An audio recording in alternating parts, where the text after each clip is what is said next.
기도드리겠습니다.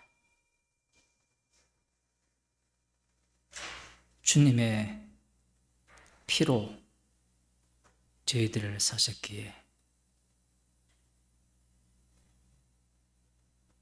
주님의 핏값만 드러내는 주의 백성이 되게 하여 주옵소서. 예수님 이름으로 기도드리옵나이다. 아멘. 하나님 말씀 마태복음 18장 8절에서 14절 말씀을 보겠습니다. 신약성경 30쪽입니다. 제가 읽어드리겠습니다. 만일 네 손이나 네 발이 너를 범죄케 하거든 찍어 내버리라. 불구자나 절뚝발이로 영생에 들어가는 것이 두 손과 두 발을 가지고 영원한 불에 던지우는 것보다 나으니라. 만일 네 눈이 너를 범죄케 하거든 빼어내버리라. 한 눈으로 영생에 들어가는 것이 두 눈을 가지고 지옥불에 던지우는 것보다 나으니라.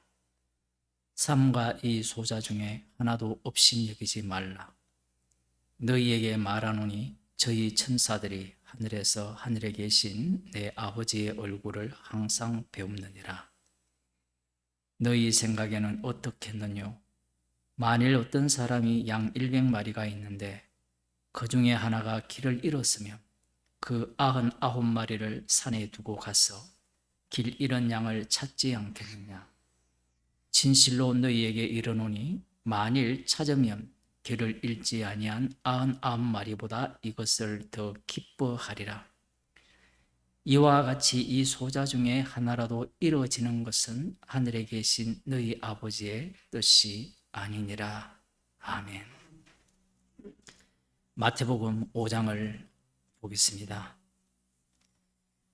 마태복음 5장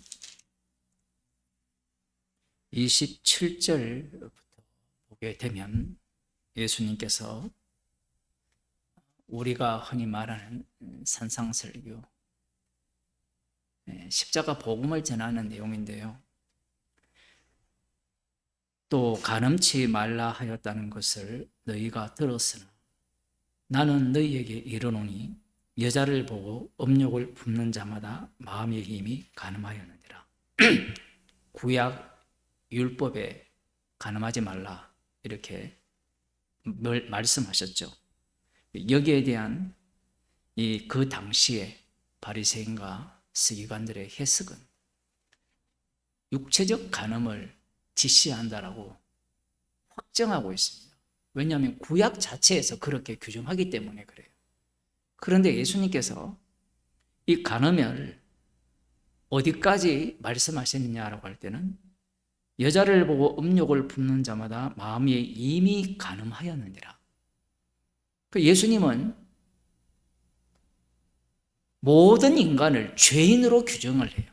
이 한 말씀을 갖고 어느 누구도 율법의 저주 아래에서 벗어날 인간이 없다라는 겁니다.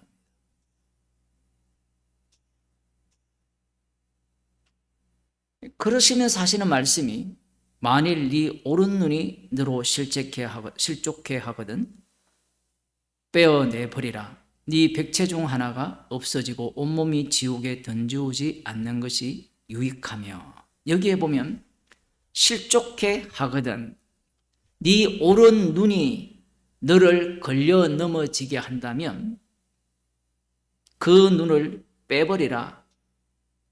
네 백체 중 하나가 없어지고 온몸이 지옥에 던지우지 않는 것이 유익하며, 그 눈으로 보게 됨으로 간음을 하게 되고, 그 다음 뒤에 나오는 오른손이 나오고, 이러한 말씀들이 나오는데 우리들은 이 본문을 보면서 눈을 뺐으라도 천국에 가라 이렇게 생각을 하는데, 사무엘상 11장을 한번 보겠습니다.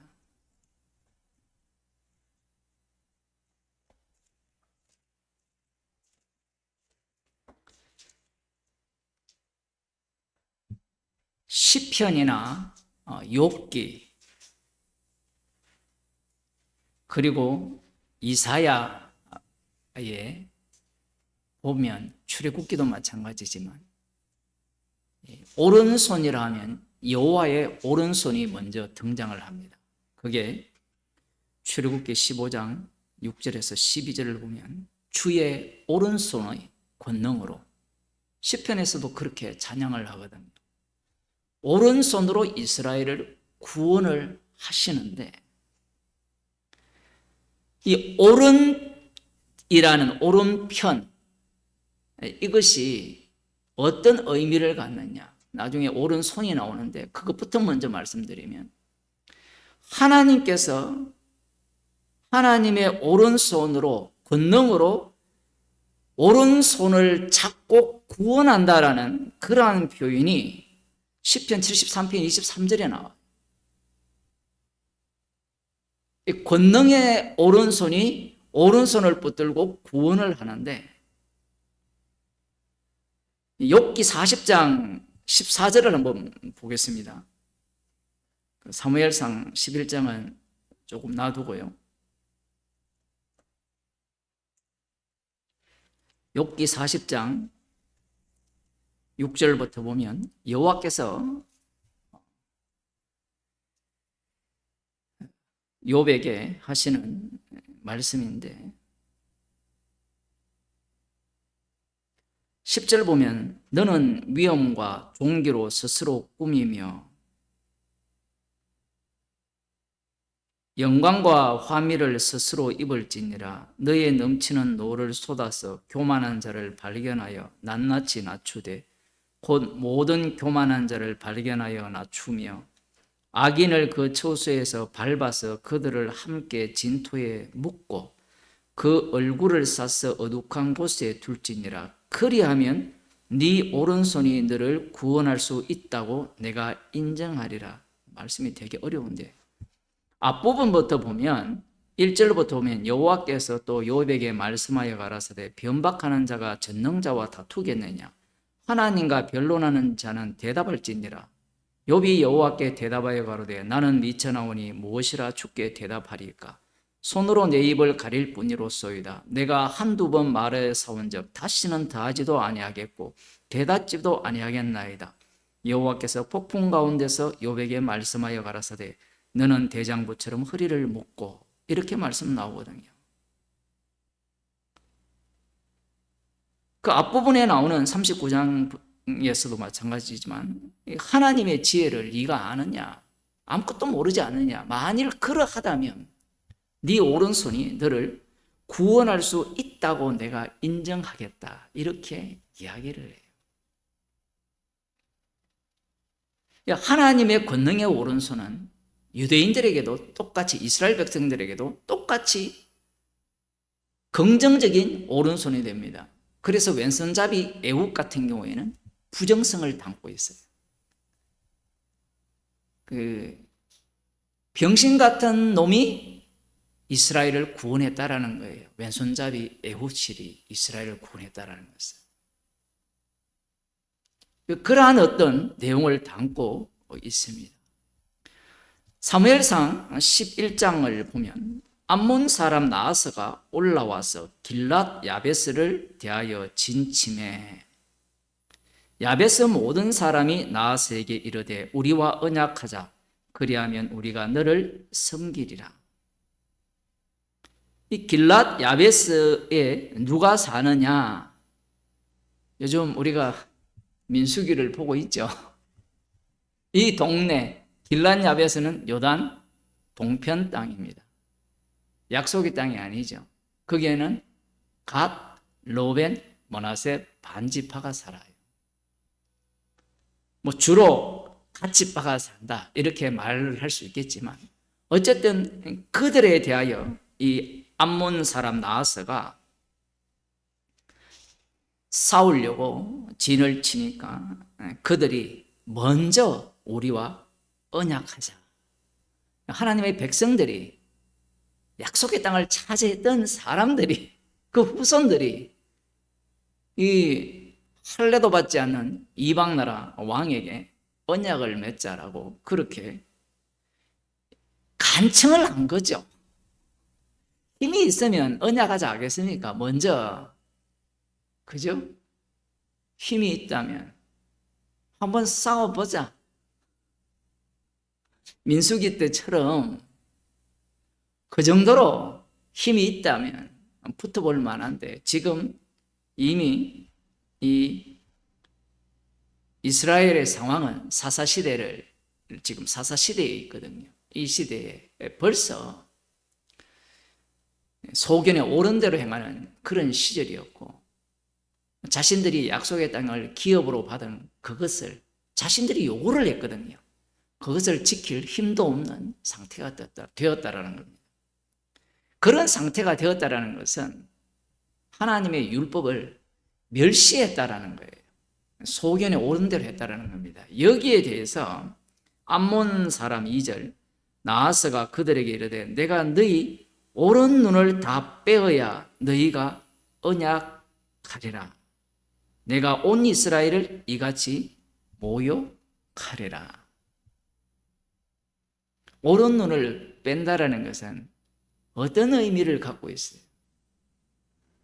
어떤 사람들은 오른 눈을 뺀다라는 것은 두 눈을 다 빼버린다는 그런 의미를 갖고 있는데, 이미 사사시대에 왼손잡이 에봇이 나왔잖아요. 그 왼손의 의미, 왼편의 의미가 이 이스라엘 백성들에게는 굉장히 부정적이에요. 그래서 오른 눈을 빼버린다는 것은 그들을 어떤 자로 만들겠다는 거예요? 아무 쓸모없는 자.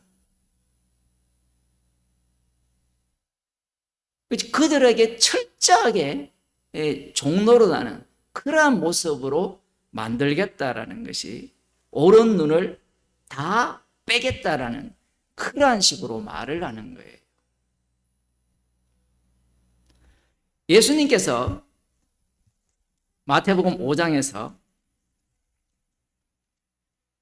오른 눈이 범죄하면 빼버리라. 그러면 그 다음 뭐가 남아요? 오른 눈이 너를 걸려 넘어지게 하면, 실족해 하면, 빼버리라면 뭐가 남아요? 왼눈이 남겠죠. 왼쪽 눈. 맞죠? 우리가 유대인이 아니잖아요. 유대인이 아니기 때문에 우리는 이방인의 입장에서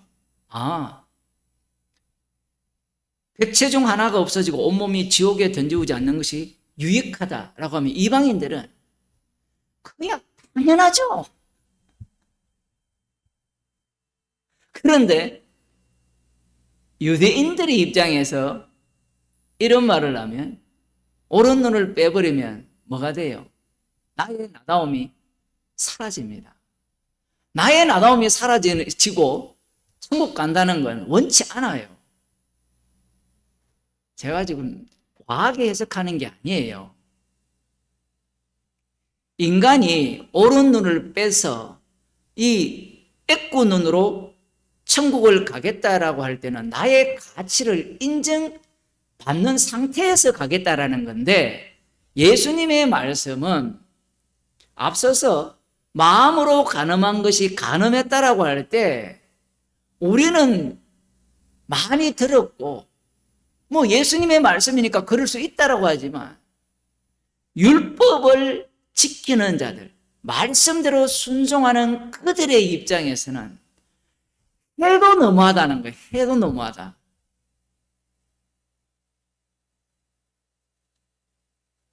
언제 그 얘기 했느냐라는 거예요. 여기에 한 걸음 더 나아가서 오른 눈이 너를 범죄케 하거든 빼내라. 이방인들은 그냥 예수님이 그 정도로 강조하는구나.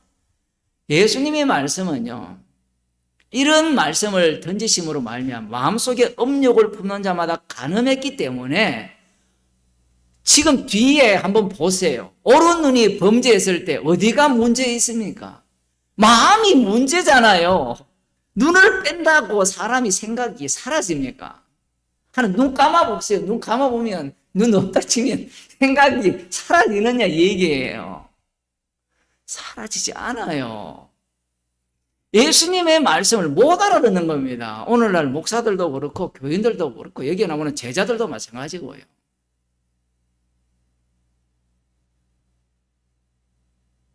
천국 가고 싶어 미친 사람들에게는 그래 내 오른 눈을 빼고 가지 라고 했는데 앞부분에 마음속에 업욕을 품는 자마다 다 가늠했다라고 하는데 마음을 도려내야 되는데 마음을 어떻게 도려냅니까? 구약의 마음의 할례를 받아라 했죠. 그 마음의 할례를 받아라 하는데 그게 사람의 능으로 가능합니까? 불가능한 거예요. 지금 이 말씀은 너희에게 하는 이야기예요. 너희에게, 우리 각자에게, 나에게 하는 말씀이에요. 네 몸이 간음을 하는데 왜 간음이라는 요소를 끌어다녔냐면 이 간음이라는 것이 우상숭배와 연결시킵니다. 이게 하나님의 이 말씀이 무서워요. 일하시는 방식이. 우상숭배만 안 하면 되지. 그럼 나중에 신약에도 마찬가지잖아요. 간음의 문제에 대해서 심각하게 지적을 하고 거론을 해요. 이 육체에서 일어나는 모든 일들, 그게 지금 마태복음 18장 이야기거든요.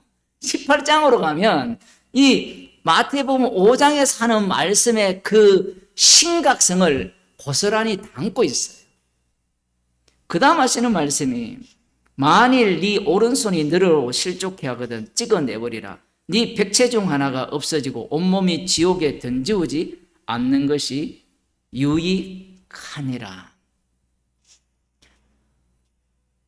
벌써 문제가 발생했잖아요. 오른손이라는 것은 하나님께서 권능의 오른손으로 오른손을 붙잡아 구원하시는 손이고 또한 욥기나 이런 데를 보면 너의 오른손이 너를 구원하리라 했잖아요. 자기가 자기를 구원할 수 있는 그 힘의 원천이 오른손이에요. 대부분 과거에는 창을 던지든지 이 칼싸움을 하든지 힘이 어디에 강합니까? 대부분 오른손이 강하잖아요. 그 오른손이 없으면 왼손으로 하지. 그건 장애인 올림픽 때 하는 얘기고 그들과 그 장애인 아닌 사람과 붙으면 누가 이기겠습니까? 오른손을 잘라버려라. 백체 중 하나가 없어지고 온몸이 지옥에 던지우지 않는 것이 유익하니라. 예수님께서는 인간의 그 탐욕, 탐심이죠. 탐심을 지금 다 알고 있어요. 그래서 이런 말씀을 던지게 되면 유대인 중에도 그래, 내 팔 자르고 천국 가겠다. 그런 인간들이 있거든요. 만민중앙교회 그 인터뷰한 거 보면 간음한다라고 하고 간음하면 천국 못 간다니까 거세한 사람이 있다니까요. 제가 하는 이야기가 아니고 텔레비전에 나왔어요. 넷플릭스인가 거기에. 그거 해주는 병원도 있대요. 그런 사람이 있는 거예요. 그 사람들만 그렇게 했어요. 천국 가는데 그거 하나 못 하겠습니까? 치마 뒤집어 쓰고 강물에 뛰어들 수 있다라는 거예요. 주님은 그걸 압니다. 그런 사람은 뭘 또 놓쳐버립니까? 마음으로 간음을 한 것도 간음했다. 음욕을 품은 것도 간음했다. 이걸 빼는 거예요. 제가 보기에는 정신병자입니다. 말귀를 못 알아들어요. 지금 예수님의 말씀은 말귀를 못 알아들었으니까 예수님의 말씀이라는 이 올무에 걸려든 거예요. 그들은 천국 가기 위해서 무슨 짓이든 다 하겠다라는 거예요. 가정도 버리고 남편도 버리고 아내도 버리고 자식도 버리고 부모도 버리고 다 하겠다라는 거예요. 천국 가려면. 근데 그 버린 나를 지금 너를 지금 부정하라는 얘기거든요. 지금 너를 무슨 수로 부정합니까?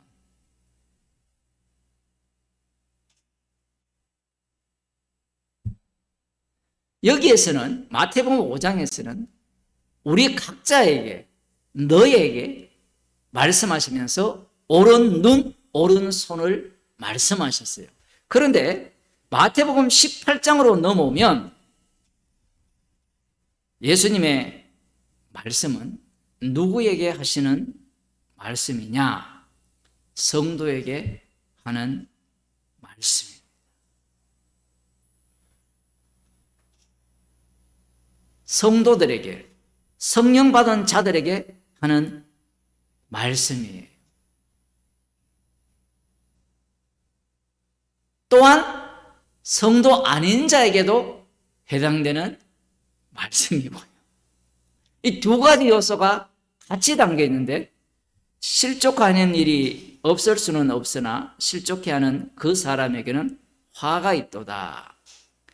이렇게 이야기할 때 우리는 실족해 하는 자를 누구를 생각하는가 하면 믿지 않는 자를 생각할 가능성이 굉장히 높아요.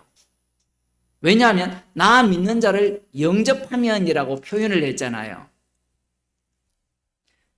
앞부분에 보면 누구든지 나를 믿는 이 소자를 중 하나를 실족해 하면,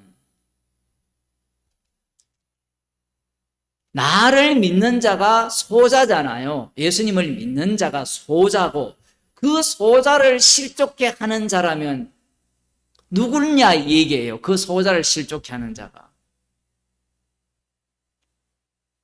1차적으로는 믿지 않는 자일 수도 있잖아요. 그죠? 믿지 않는 자는 맞죠. 믿지 않는 자가 어떻게 실족해 합니까? 믿지 않는 자가 예수 믿는 자를 실족해 하는 방식이 있나요? 왜 소자 자체가 십자가의 피로 구원을 받았잖아요. 그죠? 지난 시간에 말씀드렸잖아요. 이미 예수님에 의해서 실족해 된 자예요. 그럼 이 소자가 실족할 경우의 수는 하나밖에 없습니다. 십자가 하나밖에라고 표현할 수밖에 없습니다. 십자가 외의 것을 이야기할 때 소자가 실족을 하는 거예요. 가령 목사가 십자가 피 외에 다른 것을 자랑하게 하고 그것을 사모하게 하고 붙들게 한다면 소자를 실족해 하는 짓이에요. 그런 교회에 소자가 있다면 어떻게 되겠습니까? 실족하죠, 실족. 안 넘어갈 거라. 안 넘어가기는 어젯밤에 설교를 했잖아요. 그죠? 그리스도의 은혜로 부르심을 받은 것을 이렇게 속히 떠나 다른 복음 쫓는 것을 이상히 여기노라. 여러분 이해가 되나요? 한번 더 읽어볼까요? 갈라디아서 1장. 그리스도의 은혜로 너희를 부르신 이를 누가 불렀습니까? 주님이 불렀는데 주님이 부르시면 그 부르심에 우리는 거부할 수 없다라고 배웠잖아요. 그런데 지금 갈라디아에 있는 사람들은 속히 떠나 다른 복음을 쫓고 있어요. 예정론 박살 나야 됩니다. 그 인간 구원을 위한 예정론은 이거 악마가 만들어준 예정론이에요. 자기의 구원론을 위해서 성경을 삭제에 넘어서 첨가를 해버리잖아요. 인간 구원론을 위해서.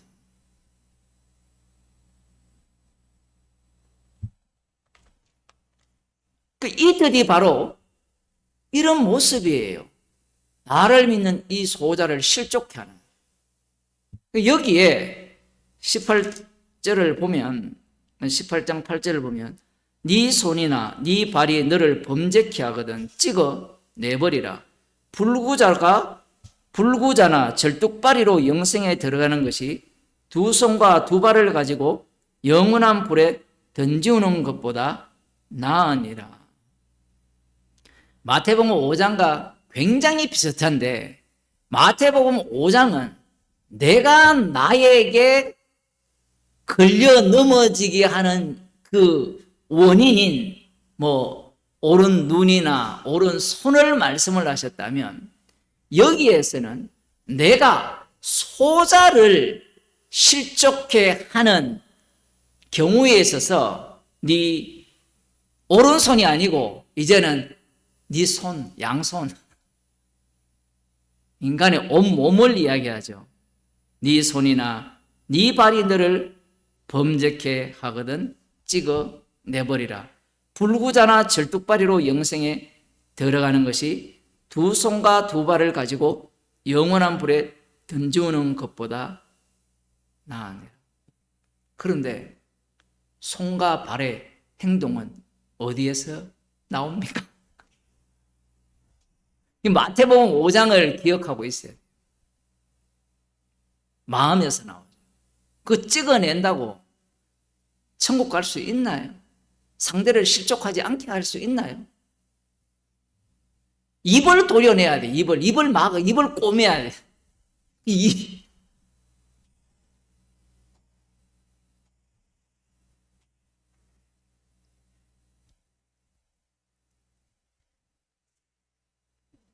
몸 자체가 실족해야 한다면 그것을 잘라버리고 천국 가는 것이 낫다. 지옥불에 던지우는 것보다 낫다라고 이렇게 말씀하심으로 말미암아 실은 이 복음을 전하는 당사자가 사실은 이 경우에 해당이 돼요. 말씀이 너무 어려워져 버렸는데 바울파가 생겨버리잖아요. 개바파가 생겨버리고 그들도 그러함에도 불구하고 걸림돌이 되는 상황이 되고요. 우리는 예수님의 말씀을 들으면서 그래, 예수님을 믿는 소자를 실족지 않게 살아야 돼. 그렇게 살 인간은 없습니다. 그렇게 살 인간이 있다면 주님이 성령을, 그리스도의 영을 자기 백성에게 주지 않아요. 성령을 줄 필요가 뭐 있습니까? 주님이 우리와 세상 끝날까지 함께 하실 이유가 없죠. 얘들아, 내가 너희에게 다 맡긴다. 그래, 나의 영이 왜 필요하니? 예수님의 영이 왔다는 것은 우리를 부정한다라는 거예요.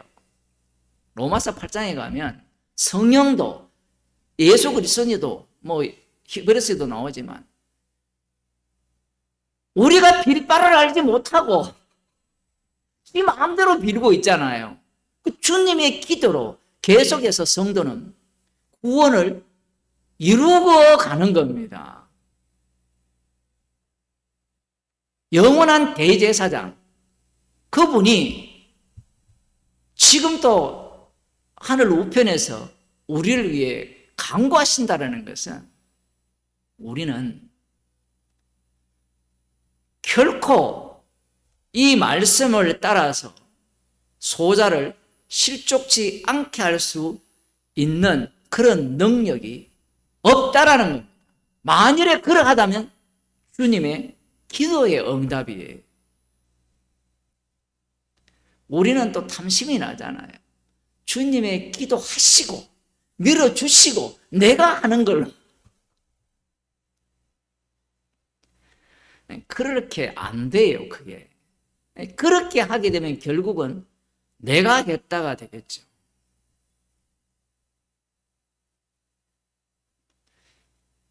(10절을) 보면 삼가 이 소자 중에 하나도 없인 여기지 말라.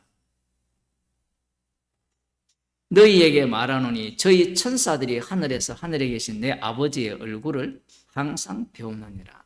이 당시의 유대인들은 이 사도행전을 봐도 그렇고 수호 천사가 다 있어요. 고소하는 이 자기 백성에 대한, 하나님의 백성에 대한 각자의 천사들이 하나님 앞에서 어떤 대우를 받았고 지금 성경에 그렇게 되어 있잖아요. 그럼 천사가 하나님 얼굴을 배움노니라 하면 우리는 아이 겁나 이렇게 돼요. 그냥 그렇지라고 생각합니까? 자, 이게 더 엄중한 현실입니까? 아니면 그 소자 가운데 주님이 사신다는 게 더 엄중합니까?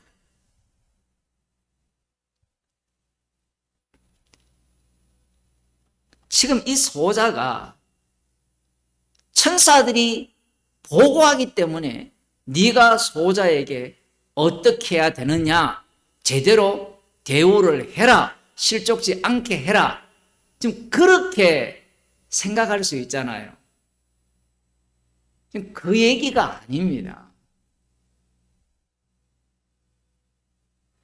지금 이 소자를 예수님은 뒤에서 어떻게 말씀을 하시는가 하면 11절이 없다라고 되어 있는데 어떤 사본에는 인자가 온 것은 이런 자를 구원하려 함이니라. 이걸 집어넣어야 돼요, 사실은. 이게 왜 빼버렸냐라고 하면 문맥이 잘 안 맞아요. 갑자기 잃어버린 자를 구원하기 위해서 인자가 왔다라고 해버리니까 소자를 업신여기지 말라는 말씀과 어떻게 연관성이 있느냐 보게 되면 약간 매끄럽지가 않아요. 그런데 여기에서 예수님은 이 소자가 어떤 소자인지 밝히는 겁니다. 이 소자는 인자가 잃어버린 인자가 오신 목적, 잃어버린 자를 구원했죠. 그 소자에게는 인자의 피가 담긴 소자라는 거예요. 그래서 앞서 말씀드렸듯이 소자는 피도 전하고 다른 거 아니고 예수 그리스도의 피만 전하는 걸 좋아해요. 왜냐하면 피값을 보여주기 위한 소자기 때문에 그렇습니다. 그래서 이 소자가 가장 싫어하고 그에게 걸림돌을 제시하는 방식은 거기에 뭐를 넣으라는 겁니다. 네 행위를 넣든지 너의 열심을 넣든지 너의 믿음을 넣든지 봉사를 넣든지. 그런데 이 소자는 인자가 잃어버린 자를 구원한 자로서의 소자라는 거예요. 잃어버려서 찾은받았죠. 잃어버려서 찾은바 될 때는 그게 무엇이 들어가는가 하면 인자의 십자가에 매달림이 들어가는 겁니다. 요한복음 3장에 나오듯이. 그 소자의 정체가 밝혀지잖아요. 그럼 소자를 업신여기지 말라 할 때 그 소자가 뭘 이야기하겠습니까? 피를 이야기하겠죠. 근데 십자가의 피가 생명입니다 라고 이야기를 하면 그것이 밥 먹여줍니까? 내가 살아가는데 무슨 도움이 됩니까? 사람들이 교회에 와서 십자가의 피를 얘기하면 믿겠다고 해요. 그 믿겠다는 목적이 따로 있어요. 노림수가. 그 피로 죄가 용서받으면 신이 나를 도와주지 않겠느냐라는 거예요. 오늘날 시대는 이 정신병자가 가득한 시대잖아요. 모두가 다 위로받기를 원하거든요. 찬양을 들어봐도 그러하고요. 그 위로받는 자들에게 무엇으로 위로를 해줘야 됩니까? 십자가의 피. 그 피를 이야기하면 그들 속에 무엇이 나와야 돼요? 죄가 나와야 되죠. 죄가 나와야 되는데 주님의 죽으심을 증거하기 위한 소자인데 그 소자 앞에 피를 이야기하지 않는다면 그 소자는 굉장히 불쾌합니다. 또한 소자가 피를 이야기하기 때문에 누가 가장 싫어할까요?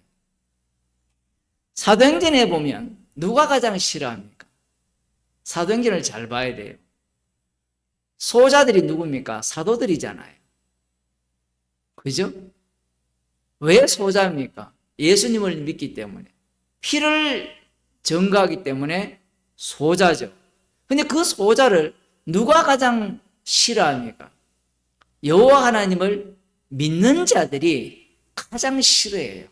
그런데 이게 희한한 게 서신서로 넘어가면 소자를 누가 가장 싫어하면 예수 믿는 자들이 십자가를 싫어해요.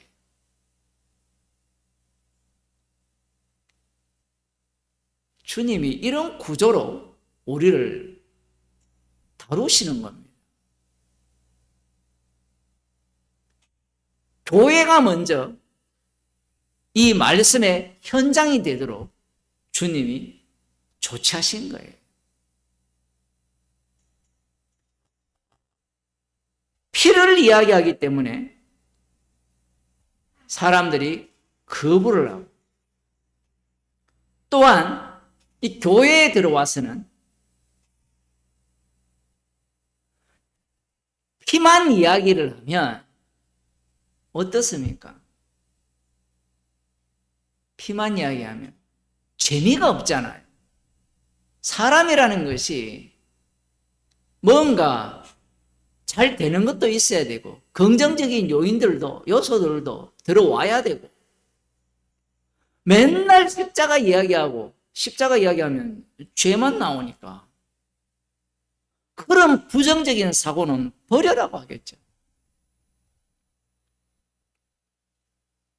예수님께서 잃어버린 양을 찾기 위해서 오셨다고 하면서 12절에 너희 생각에는 어떻게 했느냐? 만일 어떤 사람이 양 100마리가 있는데 그 중에 하나가 길을 잃었으면 그 99마리를 산에 두고 가서 길 잃은 양을 찾지 않겠느냐? 이 소자가 바로 이 어린 양이에요. 그럼 이 찾은바된 어린 양은 예수님의 죽으심을 담고 있어요. 예수님의 죽으심.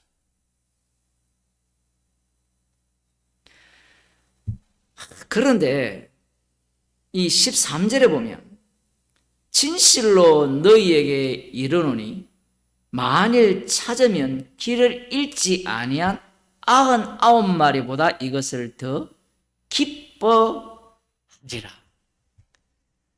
이 말씀이 굉장히 어려워요. 왜 어려운가 하면 쉽게 이야기해버리면 이 99마리는 누굽니까? 마태복음에서는 잘 나타나지 않아요. 누구다라고. 근데 누가복음 15장을 한번 보겠습니다.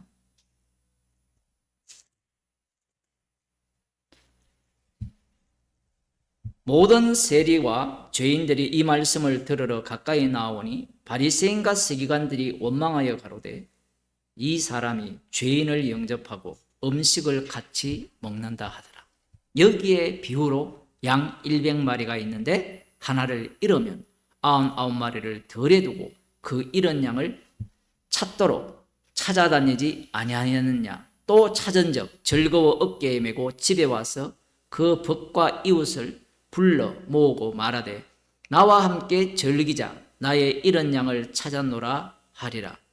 내가 너희에게 이르노니 이와 같이 죄인 하나가 회개하면 하늘에서는 회개할 것이 없는 의인 99을 인하여 기뻐하는 것보다 더 하리라.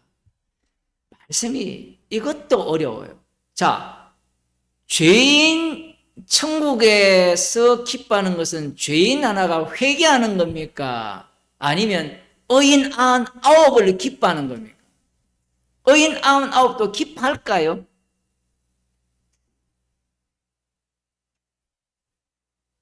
예수님께서 하시는 말씀이 어려운 지점이 이 지점이에요. 지금 여기에서는 이 의인들이 누군가 하면 바리새인과 서기관들입니다. 죄인이 누구냐? 잃어버린 양이 누구냐라고 하면 이 세리와 죄인들입니다. 사람들이 이 유대인과 똑같아요. 말씀을 듣고 지키라 할 때는 말씀을 지 맘대로 바꾸다가 진짜 말씀이 육신이 되신 분이 오시니까 그때는 고집 곧대로 말씀을 믿자라고 덤벼요. 오늘날 목사나 교인들과 똑같아요. 이런 말씀을 보면서 99도 기뻐한다고 해석을 하죠. 그런데 이 말씀이 오늘날 우리에게 말씀해버리면 오늘날 교회 안에 어떤 자가 있어요? 99도 있고 잃었다가 찾아받은 양도 있다라는 이야기입니다.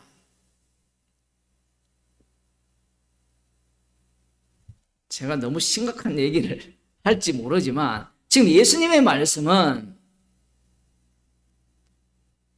천국에서는 아까 천사가 하늘에서 내 아버지 얼굴을 뵙는다 했잖아요.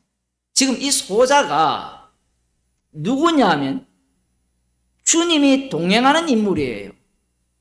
조금 더 달리 표현하면 주님의 죽으심이 담겨있는 인물, 심판주의 속성이 담겨있는 인물인데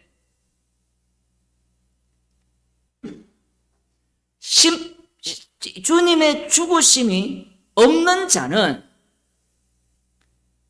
기뻐하지 않는다 얘기를 하는 거예요. 여기에서는 99마리다 이것을 더 기뻐하리라 이렇게 비교를 하니까 쟤들은 99마리는 조금 기뻐하고 이 잃었다가 찾은 양은 더 기뻐한다 이렇게 생각을 해요. 그래서 교회에서 전도할 때 지금 이 들어온 교회 오는 사람들은 99마리로 봅니까? 아니면 길 잃은 양으로 봅니까? 99마리로 보거든요. 길 잃은 양은 누굽니까? 길거리에 있는 예수 안 믿는 사람들.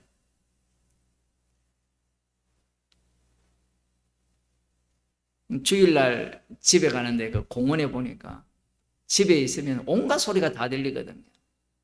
얼핏 딱 보니까 정확한 대상은 모르겠는데 하나님의 교회 아니면 뭐 여호와 정인이든가 신천지든가 그 공원에서 뭐 전도를 했는 모양이에요. 그래서 그 동네에 있는 어떤 목사가 나와가지고 이제 논쟁이 되니까 아마 그 교인이 또 목사 부르잖아요. 이런 사람만 나와가지고 큰 소리로 당신들 이렇게 싸움하지 말고 모범을 보이라. 완전 자기가 사기꾼임을 스스로 밝히는 거잖아요. 무슨 본을 보입니까, 본을? 이 예수 믿는 것이 본을 보이는 거라 생각하거든요. 지금 이 사람들은 교회 안에 있는 사람이 잃었다가 찾음받은 이 말씀의 세계 속에 있는 사람으로 보는 것이 아니라 이미 잃었다가 찾은 바 되었으니까 그대들은 우리에 들어왔다고 이야기를 하고자 하는 거예요.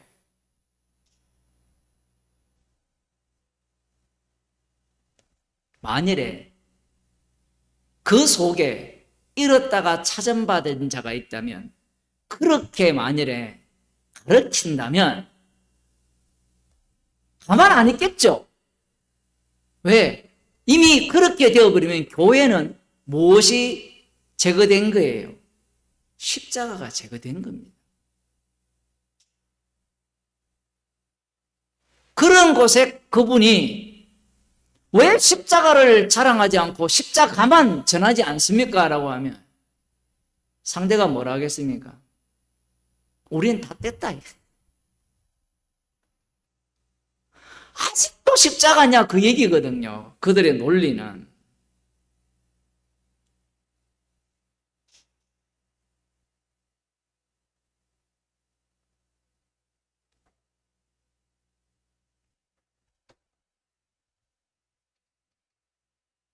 주님은 99마리보다 길을 잃은 양을 찾았을 때 그 기쁨이 훨씬 더 크다라고 말씀하심으로 말미암아 이 소자라는 인물 속에는 주님의 죽으심이 담겨 있다라. 그리고 14절에 이렇게 말씀합니다. 이와 같이 이 소자 중에 하나라도 이루어지는 것은 하늘에 계신 너희 아버지의 뜻이 아니니라. 그러니까 소자를 실족케 하는 것은 아버지의 뜻이 아니지요. 그러면 이 소자에게 실족지 않게 하는 방법은 피를 내놓아야 돼요. 피를 내놓아야 돼요. 다음 시간에 볼 게 형제가 범죄하거든. 지금 이 얘기거든요. 이게 연결이 되어 있어요. 사람들은 소자를 실족케 한다 했을 때 그 실족케 하는, 걸려 넘어지게 하는 이 부분에 대해서 뭘 자꾸 떠올리는가 하면 십자가가 필요 없는 인물로 자꾸 만들려고 해요. 십자가가 필요 없는 인물로.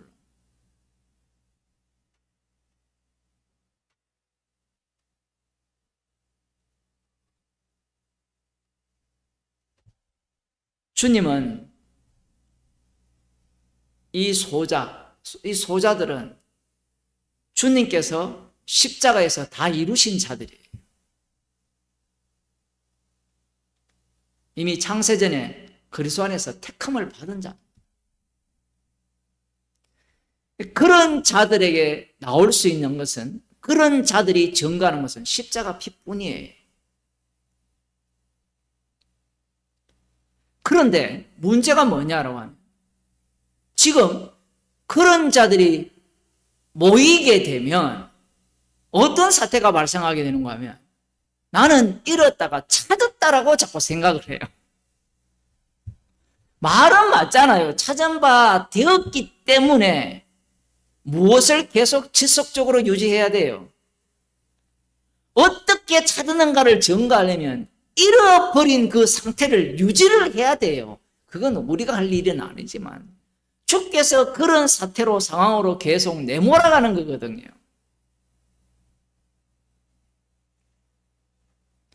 이 아버지의 뜻이 곧 아들의 뜻이잖아요.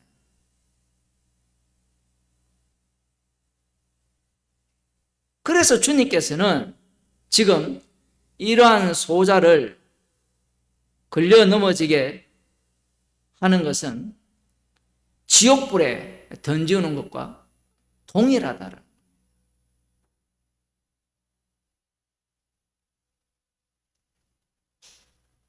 고린도전서 9장을 한번 보겠습니다.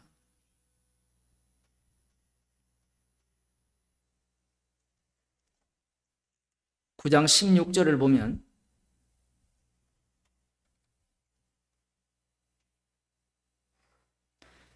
내가 복음을 전할지라도 자랑할 것이 없으면 내가 부득불할 일임이라. 만일 복음을 전하지 아니하면 내게 화가 있을 것이미로다. 굉장히 이 마태복음 18장을 적극적으로 해석을 하는 내용입니다. 복음을 전하지 아니하면, 소자를 실족케 하면 지옥불에 던지우는 거다, 이렇게 말씀을 하셨잖아요. 그 사도 바울이 복음을 전할지라도 자랑할 것이 없다라는 것은 이 말씀의 세계 속에 들어가 있다라는 거예요.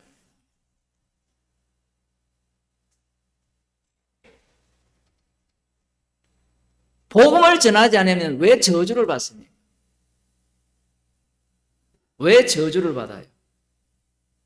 고린도 교회가 어쨌든 분당이 있고 소견에 오른절하는 모습을 보이더라도 사도 바울이 아버지의 심정으로, 아니면 하나님의 교회처럼 어머니의 심정이 있었어야 되는데 받아들이고, 그런데 왜 복음을 전합니까? 왜 십자가의 지혜를 이야기해요? 말씀 속에 걸렸기 때문에 그래요. 나를 믿는 이 소자 중 하나라도 실족해 하면 지옥 간다 했잖아요. 지금 그 말씀을 이렇게 이야기를 하는 거예요. 내가 복음을 전하지 아니하면 내게 화가 있을 것이미로다. 뭔가 행위를 안 했기 때문에 그런 이야기가 아니라 이 말씀 속에 들어갔기 때문에 그래요.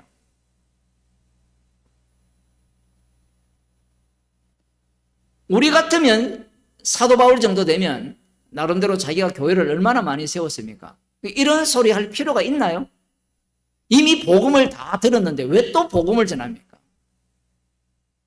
그럴 필요가 없잖아요.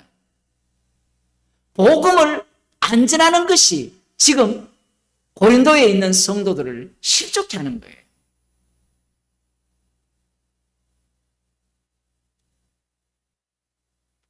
복음을 전하는 것이야말로 그들을 십자가 앞에 세우는 것. 십자가 앞에 죄인으로 드러나는 그 모습이야말로 참 성도의 모습이잖아요. 바울이 이렇게 복음을 전함으로 말미암아 이 복음을 듣는 이미 나 복음 알아요 하는 사람들이 가만히 있겠습니까?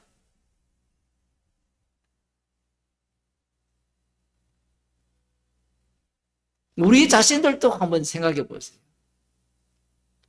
우리도 복음을 들었는데 파당이 생길 수 있죠. 성경에서 말씀하는 그런 죄들이 다 있잖아요. 그러면 그 말씀 하나하나를 갖고 지적을 할 때 어떻습니까?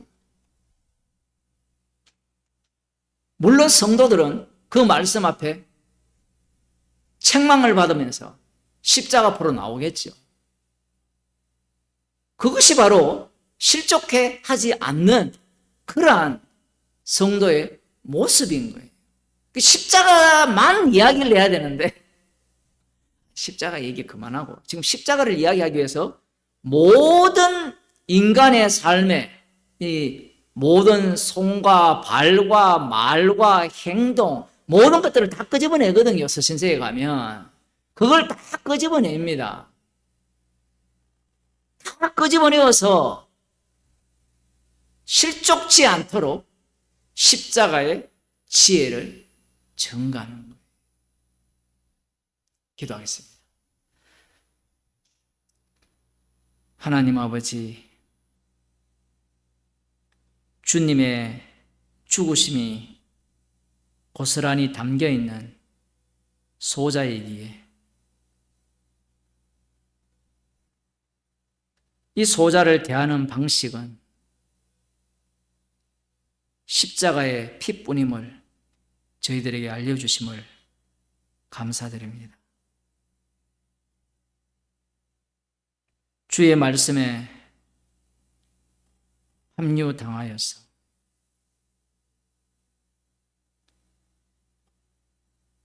주님이 주의 피로 잃어버린 자를 찾음받은 그 십자가 사건을 날마다 온몸으로 체험하는 저희들이 되게 하여 주옵소서. 예수님 이름으로 기도드리옵나이다. 하늘에 계신 우리 아버지여, 이름이 거룩히 여김을 받으시오며 나라에 임하시오며 뜻이 하늘에서 이루어진 것 같이 땅에서 이루어지이다. 오늘날 우리에게 일용할 양식을 주옵시고 우리가 우리에게 죄진 자를 사하여 준 것 같이 우리의 죄를 사하여 주옵시고 우리를 시험에 들게 하지 마옵시고 다만 악에서 구하옵소서. 대개 나라와 근사와 영광이 아버지께 영원히 사옵나이다.